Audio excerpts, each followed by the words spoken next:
Әрбір адам өзінше тұлға, алайда шын тұлға болып қалыптасу үшін ол ең алдымен адами қасиеттерді бірінші орынға қойып, өзіне жүктелген міндеттерді адал орындау қажет. Өзін емес өзгенің жоғын жоқтап, туған елінің қамқорлығын ойлау міне нағыз тұлғалық іс. Мақсұт Мұратұлы 1980 жылы Қазалы ауданында дүниеге келген. 2010 жылы Оңтүстік Қазақстан гуманитарлық қаржы колледжін құқықтану мамандығы бойынша тәмамдаған. Отбасылы 5 баланың ардақты әкесі. 2009 жылдан бастап өзінің жеке кәсібін ашып, дөңгелетіп отыр. Мақсұт Мұратұлы 2017 жылдан қайырымдылық шараларын ұйымдастыра бастаған. Өзі секілді жомарт жүректі азаматтар мен мұқтаж жандарға қайырымдылық көмектер беруді қолға алған. Бұған себепте жоқ емес. 3 рет төсекке таңылып, науқастанып жатқан сәтінде Аллаға сыйынып, осы аурудан айығып, аяғымнан тұрсам, өмірімнің соңына дейін мұқтаждарға қолдау жасаймын. Туған елімде қайырымды істерді жүзеге асырамын, деп өз-өзіне серт береді. Міне содан бері сол ниетінен айныған емес. Бір ой туғызған нәрсе, ана видеоролик қарап отырғанмын.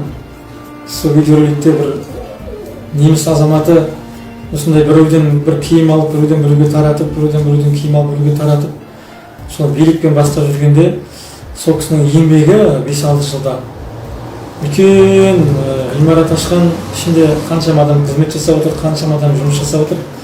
Және олар осы елінің бір әлбетте біраз адамдардың бір тауқыметін көтеріп тұрған азаматтар болып шықты.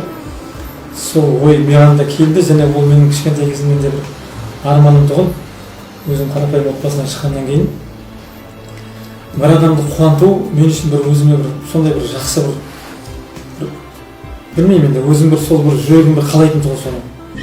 Осы мына інілерім, бауырларым, мына рахметімді айтамын. Алла разы болсын. Осындай жаңа үйге, жаңа жұмыс жерге кіргізуге ризашылығымды білдіремін. Алладан қайтсын. Осы мына жылы жерге кіргізіп, бала шағамның қуанышына, сендерге де осындай қуанышты болсын. Осындай жұмыстарды үйлестіре жүріп, өздерінің игілікті істері туралы бұқаралық ақпарат құралдарында насихаттаудан және қайырымдылыққа байланысты марапаттау шараларына қатысудан бас тартыпты.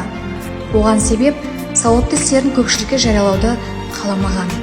Кейін жанындағы азаматтармен ойласа келіп, 2021 жылдың ақпан айында сауаптан құр қалмайық қоғамдық қорын ашқан. Ондағы мақсат тұрақты қолдауды қажет ететін отбасыларға қаржылай, материалды түрде қолдау көрсету, жәрдем беру болып табылады. Мақсұт Мұратұлы ауданда өзі сияқты халық үшін жұмыс істейтін азаматтардың көптеп табылғанын қалайды. Себебі қайырымды адамдар бар жерде жетімі жыламайды, жоқшылық қинамайды. Жүрегінде иманы бар әрбір қазақ мейірімді болса керек. Сауаптан құр қалмайық.